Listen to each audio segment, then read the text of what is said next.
新竹科学园区管理局对6年前引进 U-Bike 了后，考虑到这园区内面的车路是南面爬行、南面落行，最近搁再引进电动辅助脚踏车 U-Bike 2.01，这数量有250只，而且搁再增加26个站，主要拢是设伫咧人较济所在。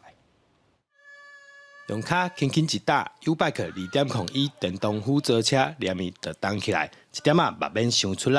新竹科学园区管理局表示，过去在园区内主要是靠巡回巴士，即马有电动脚踏车了后，会当提供民众更加多元的交通工具。场与场之间就可以骑着 U-Bike 去，然后也不怕说因为在园区里面停车也不方便嘛。那我觉得骑 U-Bike 短距离的真的很方便。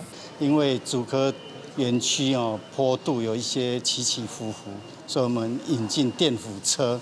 我们希望透过这种接驳的方式那来疏解竹科的交通。过去在 U-Bike 1.0时代，脚踏车车辆一天平均使用率差不多在0.5左右。自从引进电动脚踏车了后，数据明显提高2倍。在之前1.0的时候，大概在0.5、0.6转。那最近导入2.0跟2.01之后，有很明显的提升了，大概2倍多所以现在大概在1.5转左右。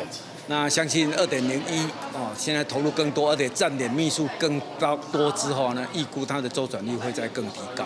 这摆 U-Bike 2.01在科学园区拢总新增加26个站，主要设置在学校、园区大门、停车场等等重要的交通地点。提供民众上下班办公用途，也希望来疏解园区交通问题。记者刘君豪，新竹报道。